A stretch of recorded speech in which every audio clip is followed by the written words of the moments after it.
21వ శతాబ్దంలో కులం ఎక్కడుంది అని ప్రశ్నించే వాళ్ళకి మనం పేపర్లో, వాట్సాప్లో, న్యూస్లు కనుక చూస్తే మనకు కులం కనిపిస్తుంది. చాలామంది కులం ఎక్కడుందండి అని విమర్శిస్తారు, కానీ ప్రత్యక్షంగా మనకు కొన్ని విషయాలు బయటకు వస్తూ ఉన్నాయి. ఇంకా బయటికి రాని విషయాలు చాలా ఉన్నాయి. మనం నాగర్ కర్నూలు జిల్లా తెలంగాణలో కుమ్మెర అనేటువంటి గ్రామంలో మల్లయ్య జాతరలో ఒక దేవస్థానానికి ఒక బీసీ వర్గానికి చెందినటువంటి ఒక రజకుల కులానికి చెందినటువంటి ఒక కుటుంబాన్ని రానియకుండా చేయడం, అక్కడ నుంచి నెట్టివేయబడడం, వాళ్ళు టికెట్ తీసుకుంటే రసీదు ఇవ్వకపోవడం, అగ్రవర్ణాలు. దాని తర్వాత వాళ్ళని ఆ చిన్న అమ్మాయిని విసిరేయడం వల్ల ఆ తొక్కిసలాటలో ఆ చిన్న అమ్మాయి మరణించడం, దీనిపైన పెద్ద ఎత్తున గొడవలు జరగడము, పోలీస్ స్టేషన్కి వెళ్ళడము, కేసులు పెట్టడము జరిగింది. అయితే ఇక్కడ సమస్య రజకులు, రెడ్ల, లేకుంటే కమ్మల, కాపుల, బీసీల, ఓసీల, ఎస్సీల, ఎస్టీల కాదు. కులం అనేది పుట్టింది కొన్ని వేల సంవత్సరాల క్రితమే తెలుసు. అది సమాజంలో ప్రజలని చీల్చడానికి, విభేదాలు సృష్టించి వాళ్ళలో ఐక్యత లేకుండా చేయడానికి ఏర్పాటు చేసినటువంటి ఒక దుర్మార్గమైనటువంటి వ్యవస్థ కుల వ్యవస్థ. కుల వ్యవస్థ బ్రిటిష్ వాళ్ళు వచ్చిన తర్వాత ఏర్పడిందని చెప్పి కొంతమంది కుహనా మేధావులు తెలియజేస్తున్నట్టుగా నేను చూశాను. ఇది వాస్తవం కాదు. ఎందుకంటే కులం రామాయణంలో ఉంది, మహాభారతంలో ఉంది. రామాయణంలో మనం చూస్తే రాముడు శంభూకుడు అనేటువంటి శూద్రుడిని చంపేస్తాడు. శూద్రుడిని ఎందుకంటే శూద్రుడు ఒక దగ్గర అడవిలో తపస్సు చేస్తూ ఉంటాడు. అది గమనించిన ఒక పేద బ్రాహ్మణ పండితుని కుమారుడు చనిపోతాడు. అప్పుడు అతను ఆ శవం తీసుకొని రాముడి దగ్గరికి వెళ్ళి, నా కుమారుడు చనిపోయాడు అకస్మాత్తుగా అని చెప్తాడు. ఎందుకంటే ఎక్కడో ఏదో పొరపాటు జరిగింది, దీన్ని మీరు గమనించాలి, అందుకే నా కొడుకు చనిపోయాడని చెప్పడం. అప్పుడు రాముడు అడవులు తిరగడం, అక్కడ ఒక శూద్రుడు తపస్సు చేసుకుంటూ కనబడ్డము. నీవెవరని అడిగితే నేను ఒక శూద్రుడిని అని చెప్పడం. శూద్రుడు తపస్సు చేయకూడదు కదని చెప్పి అతని తలని నరకడం. అతని శూద్రుడు శంభూకుడు అనమాట. అంటే ధర్మం 4 పాదాల నడవాలి. 4 పాదాలు అంటే చాతుర్వర్ణ వ్యవస్థ. బ్రాహ్మణ, క్షత్రియ, వైశ్య, శూద్ర. బ్రాహ్మణులు పూజలు చేయడం, ధ్యానం చేయడం, తర్వాత వాళ్ళు తపస్సు చేయడం వాళ్ళ బాధ్యత. క్షత్రియులు యుద్ధం, వైశ్యులు వ్యాపారం, శూద్రులు మిగతా వాళ్ళకి సర్వీస్, అంటే వాళ్ళంతా సేవకులుగా ఉండాలి, వ్యవసాయం చేయాలి, కుళ్ళు పనులు చేయాలి. కానీ అదే శూద్రుడు తపస్సు చేయకూడదు అనమాట. ఇది చాతుర్వర్ణ వ్యవస్థకి విరుద్ధం కాబట్టి ఆ శూద్రుడిని రాముడు చంపేస్తాడు. అంటే రాముడు ఆ రోజుల్లో మనం ధర్మాన్ని పాటించాడు. రాముడు వాళ్ళు ఏం చెప్తారో ఆ రోజుల్లో ఋషులు చెప్పిన మాట విన్నాడు అన్నమాట. సో ఈ రకంగా రామాయణంలో కులం ఉంది, మహాభారతంలో కర్ణుని సూతపుత్రుడు అంటారు. ఆ రకంగా అతని కుల వివక్ష ఉంది. అంటే ఇది క్రీస్తు పూర్వం 1500 ఆ మధ్యలో రాసినటువంటి ఋగ్వేదంలో 10వ మండలంలో పురుష సూక్తంలో విరాట్ పురుషుని శరీరం నుంచే అంటే తల, చేతులు, నడుము, కాళ్ళు, పాదాల వల్ల ఈ చాతుర్వర్ణ వ్యవస్థ ఏర్పడిందని చెప్పి సాక్షాత్తు ఋగ్వేదంలోనే రాసినారు. తల నుండి బ్రాహ్మణులు, భుజాల నుంచి క్షత్రియులు, తొడల నుంచి వైశ్యులు, పాదాల నుంచి శూద్రులు పుట్టినట్టుగా ఈ చాతుర్వర్ణ వ్యవస్థని అప్పుడే ప్రారంభించినారు. క్రీస్తు పూర్వం 1500 నుంచి ఇప్పటికి దాదాపు 3500 సంవత్సరాల నుంచి ఈ దేశంలో కులం ఉంది. ఇదేదో బ్రిటిష్ వాళ్ళు వచ్చిన తర్వాత వచ్చినటువంటి వ్యవస్థ కాదు. కాబట్టి ఈ కులంని చాలామంది తత్వవేత్తలు లేకుంటే ఆధ్యాత్మికవేత్తలు కొన్ని వేల సంవత్సరాల దేశంలో పుట్టారు. శంకరాచార్యులు కానీ, మధ్వాచార్యులు కానీ, రామానుజాచార్యులు కానీ, చాలామంది తత్వవేత్తలు, చాలామంది ఆధ్యాత్మికవేత్తలు, పురుషులు, పుణ్య పురుషులు అందరూ వచ్చారు. కానీ ఎవరు కులం పోవాలని ప్రయత్నం చేసినట్టుగా మనకి ఎక్కడ కనిపించదు. అక్కడక్కడ కొంతమంది ప్రయత్నం చేసినప్పటికీ అది సక్సెస్ కాలేదు. అంటే కబీర్ కానీ, తర్వాత బసవేశ్వరుడు కానీ, కనకదాస్ కానీ, ఇంకా కొంతమంది కులభావన ప్రజల్లో ఉండకూడదని చెప్పి సామాజిక ఐక్యత కోసం పాటుపడడం జరిగింది. కానీ అందరూ కూడా సమిష్టిగా ముందుకు రాలేదు.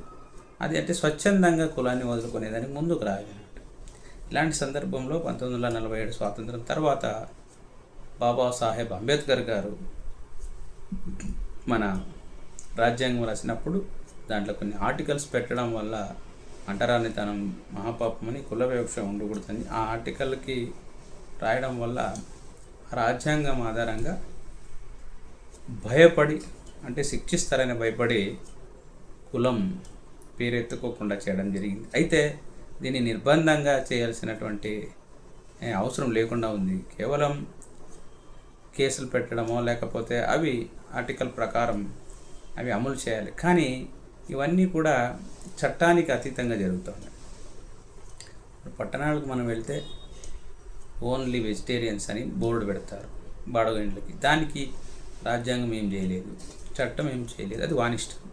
సో ఈ రకంగా కొన్ని కులాలకు మాత్రమే ఇండ్లు ఇవ్వడం, కొన్ని కులాలు మాత్రమే ఇంటిలోనికి రాణించుకోవడం, కొన్ని కులాలు మాత్రమే గుడిలోకి రాణించుకోవడం, కొన్ని కులాలు మాత్రమే పూజా అర్హత కలిగించడం. సో ఈ రకంగా కుల వివక్ష ఇప్పటికీ కూడా చాలా చోట్ల ఉంది. మరి కులం పోవాలంటే ఏం చేయాలని పెద్ద పెద్ద ఆధ్యాత్మికవేత్తలు ఉపన్యాసాలు ఇచ్చారు, కానీ ప్రాక్టికల్గా అది సాధ్యం కాలేదు.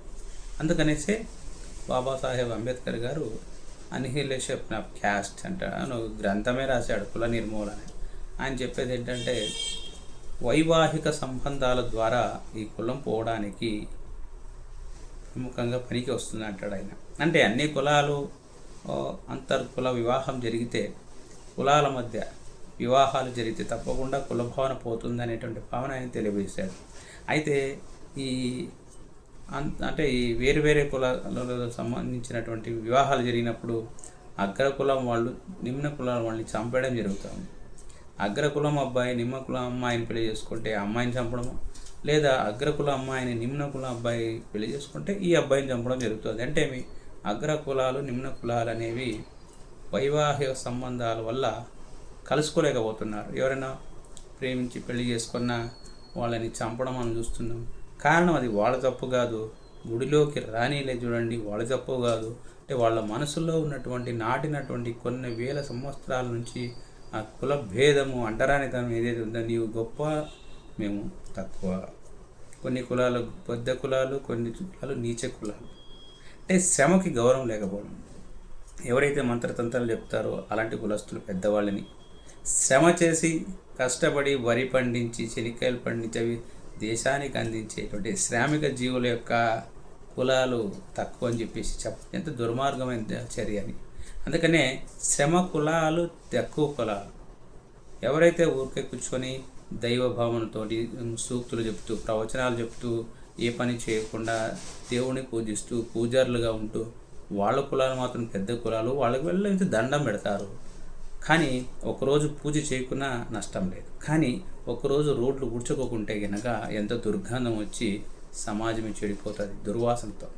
మీరు బాగా గమనించండి, తిరుపతి లాంటి పెద్ద పెద్ద క్షేత్రాల్లో కానీ, లేకుంటే బెంగళూరులో కానీ, హైదరాబాద్, బొంబాయిలో కసు ఊడ్చేవాళ్ళు, రోడ్లు ఊడ్చేవాళ్ళు అందరూ కూడా శూద్రులు, దళితులే. దేవస్థానంలో వారం రోజులు పూజ చేయకపోయినా నష్టం లేదు. కానీ ఒకరోజు రోడ్లు ఊడ్చుకోపోయినా, పవిత్ర క్షేత్రాల్లో టాయిలెట్స్ క్లీన్ చేయకపోయినా ఎంత ఘోరంగా ఉంటుందో పరిస్థితి సమాజం అర్థం చేసుకోవచ్చు. కాబట్టి ఏది జనాలకి అవసరమో, ఏది శ్రమ, ఆ శ్రమని వహించేటువంటి వ్యక్తులకి గౌరవం ఇవ్వాలి. అందుకనే బసవేశ్వరుడు ఆ రోజుల్లో శ్రమకి ప్రాధాన్యత ఇచ్చాడనమాట. శ్రమయే దైవం అన్నాడు ఆయన. ఆయన పూజ కంటే శ్రమ ముఖ్యం అంటాడు ఆయన. అంటే శ్రామికులకి ఆయన పాటుపడతాడనమాట. అందుకనేసే ఆ శ్రామిక వర్గానికి ఆ రోజుల్లో పెద్ద గౌరవం. లింగాయత ధర్మం స్థాపించినప్పుడు శ్రమయే దైవ భావన అంటాడు. కాబట్టి కాయకమే కైలాసం అంటే కాయకమే కైలాసం. కాయకం అంటే పని, శరీరంతో చేసే పని. కాయకమే కైలాసం అంటాడు ఆయన.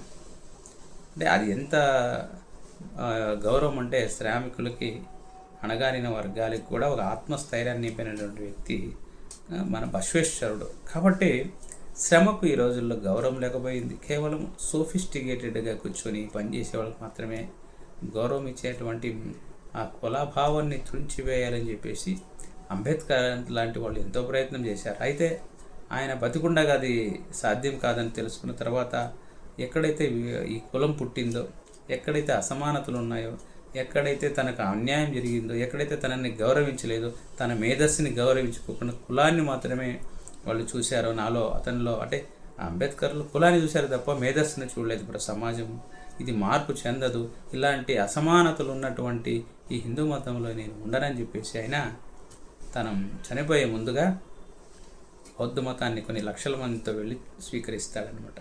అంటే అసమానతలు లేని సమానత్వాన్ని ఉన్నటువంటి బౌద్ధ మతాన్ని స్వీకరిస్తాడు ఆయన. ఎందుకంటే చూడండి, హిందూ మతంలో స్త్రీలకి పూజార్హత లేదు, కానీ బౌద్ధంలో భిక్షులు కావచ్చు, వాళ్ళు కూడా భిక్కులు అంటాం కదా, పూజారులు, స్త్రీలను కూడా భిక్కులుగా మార్చి వాళ్ళు కూడా ప్రవచనాలు చెప్పవచ్చు. కానీ ఇక్కడ హిందూ మతంలో అవకాశమే లేదు. కేవలం కొంతమంది మాత్రమే, అది కూడా పురుషులు మాత్రమే పూజారులుగాను పెద్ద మనుషులుగా చలామణి అవుతారు తప్ప, పండితులుగా చలామణి అవుతారు తప్ప స్త్రీలకి పూజార్హత లేకుండా చేసినారు. అది క్రిస్టియన్ సమాజంలో కూడా పోపులు కాలేరు, ముస్లిం దాంట్లో కూడా వాళ్ళు గురువులు కాలేరు.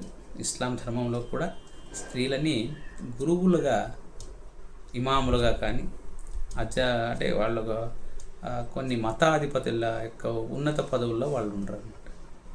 బౌద్ధ జైన మతాల్లో అలాంటివి ఉన్నాయి. కాబట్టి ఇవన్నీ చేసినటువంటి వ్యక్తి అంబేద్కర్ తాను బౌద్ధ మతాన్ని స్వీకరించడానికి ప్రధాన కారణం అసమానతలు లేని ఒక మనిషిని మనిషిగా చూసి గౌరవించేటువంటి మతం అది అని చెప్పి ఆయన వెళ్తాడు. సో ఆ రకంగా హిందూ మతంలో ప్రక్షాళన కావాల్సినటువంటి అవసరం ఉంది.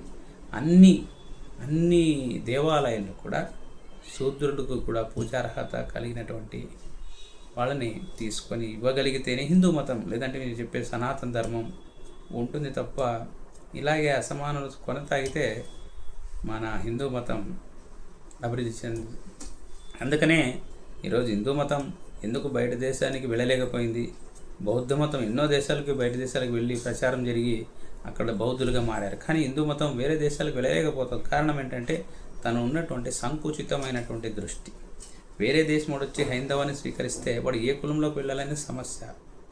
ఏదో కులంలో వాడు ఇమడాల్సి వస్తుంది, కానీ ఏ కులం తీసుకోవాలనేది సమస్య. కానీ మిగతా మతాల్లో అలాంటి సమస్య లేదనమాట. కాబట్టే హిందువులు ఐక్యంగా ఉండి దళితుల్ని, శూద్రుల్ని, అణగారి వర్గాలను కూడా సమానంగా చూడగలిగితే, వాళ్ళను కూడా వీళ్ళతో పాటు చూడగలిగితే, కులాంతర వివాహాలు జరిగితే భవిష్యత్తులో హిందూ మతం కూడా బతికి పట్టగలిగేదానికి, హిందూ మతం కూడా భవిష్యత్తులో ఎలాంటి ఇబ్బందులు లేకుండా అది ఉండేదానికి సాధ్యమవుతుంది తప్ప ఈ కుల అంతరాలు, తర్వాత ఈ కుల భావన అంటారనేది ఇలా పెరుగుతూ పోతే చివరికి ఇక్కడ ఉన్నటువంటి శూద్రులు, దళితులు మతాంతరం జరుగుతారంటే వేరే వేరే మతాలకి వెళ్ళేదానికి అవకాశం ఉంటుంది. కాబట్టి మనం వేరే మతాలు వెళ్ళిన తర్వాత క్రిస్టియన్లో, ఇస్లాంలో మనం ద్వేషించడం కంటే మన ధర్మంలో ఉన్న వాటిని మనం మనుషులుగా చూస్తే అప్పుడు మార్పు రాగలదని చెప్పి చెప్పడం జరుగుతుంది.